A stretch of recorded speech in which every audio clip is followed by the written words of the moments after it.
Senator Walsh, you were saying that you were asking me if I'm concerned with the fact that more young people in Gaza might become even more extreme, more hostile towards Israel, if I understood right the question. And I think that the main reason that they are, and will be hostile is because of the incitement and the education system of the Hamas for these people. You see, the Hamas, what they call the summer camps, in which children as young as 5 years old are being taught how to use a rifle and throw a hand grenade. You could see that in one of the newspapers 2 days ago, during the celebration in Gaza. You could see young people, very, very young people, one of them holding a rifle, the other one a pistol. This way they celebrate. So they don't need us, they don't need any operation to make them more hostile and more radical than they really are. What I say to the people who lost their children, that I'm sorry. I'm sorry, it's not that I take responsibility. I'm sorry that they were killed by Israeli forces, but I would remind them that they were murdered by the Hamas. Eventually it was Israeli fire, but they were murdered by the Hamas because these children, these young people were used as human shields. And if you ask me about a war crime, this is a war crime. There is no war crime that is worse than that. Using people, using civilians as human shields is probably the worst that exists. I don't think that we are at the point of speaking about the International Criminal Court, but I can assure you that if and when they are going to discuss issues there regarding the Middle East, there is a very long list of organizations and people that should be interrogated there, and that certainly includes the Hamas. Does it include the Israeli government? I don't know. It's not up to me. I don't work for them. I can tell you that we have nothing to worry about because our actions were in self-defense. I know that you belong maybe to the people who think that not every country has the right to defend itself, but I'm afraid that Israel is according to our understanding, do deserve that right at least. Do I think that the blockade caused misery to people?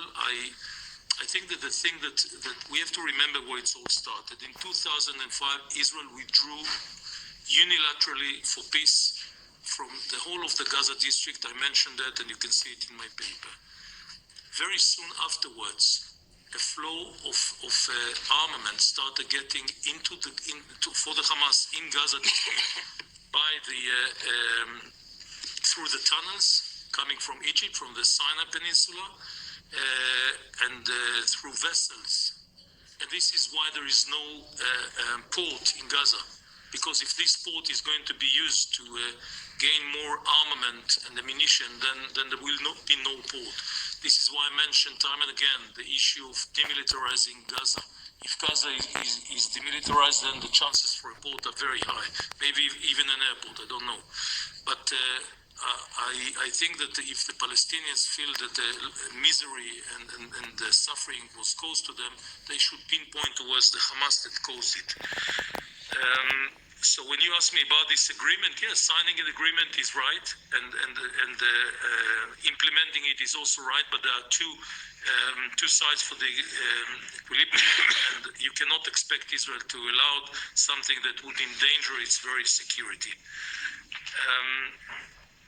You believe that Israel is not ready to give 1 inch. I think that we proved it many times in the past. We gave the Sinai Peninsula that was 3.5 times bigger than Israel, and the fields of oil that were given to the Egyptians only because we believed Anwar Sadat when he spoke about peace, and we knew that Egypt is a serious country, and when we sign a peace agreement, it's going to be respected.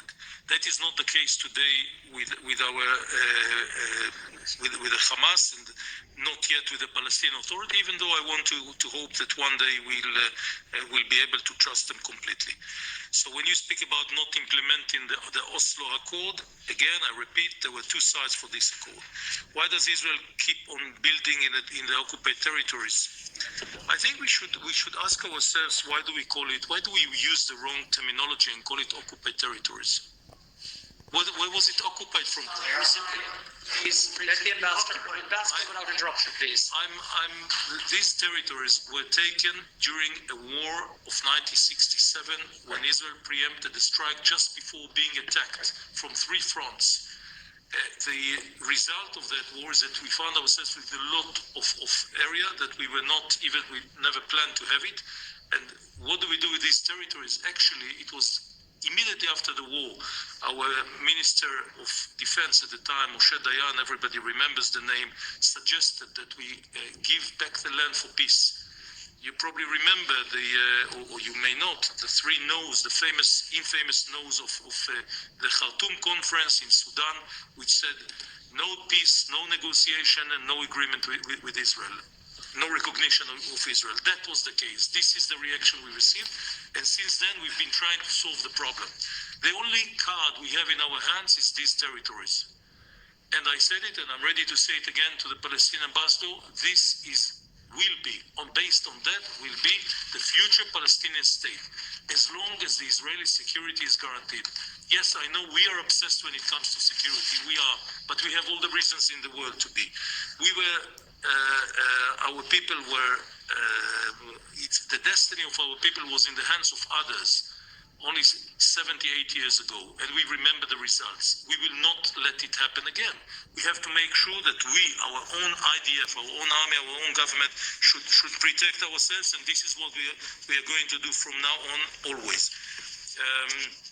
If that is the basis, the dialogue based on 67, in principle, it's going to be around these lines, but where exactly, we are not going to solve it now.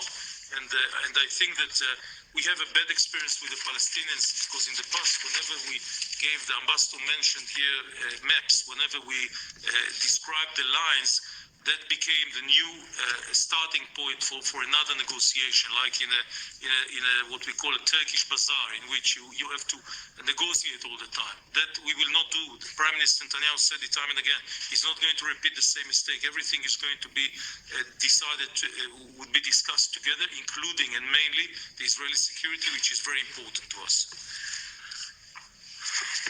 Mr. Boyd Barrett, I think that I haven't heard so many cliches in such a short time, for a long time. You belong to those who think that I had to be expelled from this country. I'm sorry to delude you too. And the fact that you mentioned a few times already this afternoon that you are not anti-Semite raises questions. I'm not saying that you are. Graceful comment. I'm not saying that you are. Absolutely disgraceful comment. But the fact that you mentioned it, I never claimed that you're an anti-Semite. The fact that you mentioned Your document did. Now, you said that you experienced, you lived in Ota Kikar. It was very hot and dry there. I know the area very well. And you saw that Israel is a racist country. I know what you've seen. You've seen all these buses in which only Jews, Ashkenazi Jews, can enter, because the buses for Ethiopians, Russians, and the Mizrahi Jews is a different bus. You probably saw the supermarkets to which only Israelis can enter. Arabs are not allowed. Or you haven't seen that, because these things do not exist in Israel. You know damn well that Israel is not a racist country. Israel is a country in which everyone has the same rights. Every person doesn't matter to which religion or which orientation he has the right to vote and be elected. We have in Israel politicians that represent the minority, the Arab minority. We have judges at different levels of the juridical system. We have army officers. There are a lot. We have diplomats who are either Druze or Bedouins or other kinds of Arabs, and we are very proud of that, because Israel is a democracy that respects the rights of everyone. I know you can say that you don't believe me, but I saw it for myself. Exactly. So you've seen this. Okay, please. I don't want this to get personal. Now, there are people, and I think you hinted towards that Israel was trying to mass murder the civilians of Gaza. In 2000, Gaza population was 1.2 million people. Today there are over 1.7 million people. That means that we are doing a very bad job trying to commit genocide to these people. I think that Israel proved the opposite. Israel proved that it tries to avoid the loss of life of innocent people. The fact that this huge army of Israel did not cause more than, and I'm saying again, it's a terrible figure. Hundreds of people died, but again, it could have been much worse than that if Israel wouldn't have been very careful when it was retaliating towards the Hamas. You speak about the right of return, which is another interesting phenomenon. What you're speaking about is a destruction of the state of Israel. That's exactly what you're talking about. Because giving the right of return to every Palestinian after... Wait a minute, I'm speaking. Please, Ambassador, could you stick to the point as quickly as I'm trying. I'm trying. It struck my mind very okay. often. In 1948, 700,000 Palestinians, no, they were not Palestinians, sorry, they were called Arabs, because everybody that lived in Israel was a Palestinian, including Jews, until 1948. You may not know that, but that was the situation. So an amount of more than 700,000 Arabs left their homes, many of them because they were promised by Arab leaders and by the leadership of the Arab population there that if they escape, if they leave, they will come back after the Jews would be thrown to the sea. We all remember that. By the way, more or less at the same time, 850,000 Jews were expelled, were forced to leave Arab countries. Iraq, Iran, Egypt, Yemen, Libya, and many more. So if you're speaking about refugees, there were more refugees coming, or Jewish refugees, but the difference is huge. The Jewish refugees immediately became citizens of the state of Israel. They were well absorbed into the society, and now their children and grandchildren live as Israeli citizens. The Palestinians were never rehabilitated because it was the purpose of the Arab world to use them as a political tool. And this is why we do think that the organization UNRWA, that is in charge of Palestinian refugees, creates here a big problem, because from the 50s of the previous century, there were 50 million refugees around the world. All other refugees don't exist anymore. They were absorbed into different societies all around the world. Those that are still refugees, and not only those that left, I'm speaking about their children, grandchildren, and the children of the grandchildren. They all considered by you as refugees that have the right to go back to their homes. If that is the case, then my deputy has the right to go to her home in Poland, because this is where a family was expelled for. And there were millions of Israelis that would have the right. So this is not how it works. During the previous century, millions of people, tens of millions of people moved from one area to another as a result of different wars. So if you're speaking about the right of return, and by the way, this is a special innovation, right of return to a different country, if they would ask for a right of return to the future Palestinian state, it makes sense. But the right of return to a different country makes no sense to me. Questions now, if you can. Yeah, you also referred to different lines for Arabs. By the way, when I enter this country, I have to stand in line not with the EU passport holders, but with others. That's it, because this is the law. There were too many cases in which Arabs did try to blow themselves in airports, in ports, and in other places. So we take measures. It doesn't mean anything about their rights, and it doesn't show any kind of racism. Deputy Berg, we were also expecting after the war in 2009 that there's going to be progress and things would get calmer, and unfortunately it didn't take more than 3 years until we were attacked again. The number of children dead is terrible, but again, this is a result. Let me ask you a question. Let's imagine, I don't know if you have children or grandchildren, but let me presume that you do. And you walk out in the street and somebody, with the children, and somebody points a gun to your head, would you hold a little child in front of it in order to protect yourself? Never, of course not. Nobody would. Nobody in his sense would do that. But this is what this is what the Hamas does. You have to understand. The use of cluster munitions. Ambassador, the use of cluster munitions doesn't justify where you use cluster munitions, everyone inside gets hit. And cluster munitions were used. You're speaking about 2009. I'm speaking about 2009. We drew the conclusions. It was never used again. Okay. I know, but it was used. Okay, but he has clarified that that's not been used now. That is not the point. The point is that the results of this usage of civilians as human shield make the number of casualties among innocent people larger. Now, in this. You asked me if there is any other way. Maybe I think this is something that should be asked. I mean, you should ask the Palestinians. You should ask the Hamas. How do we avoid the next circle of violence? I mean, nobody in his good mind would like to have another circle of that kind.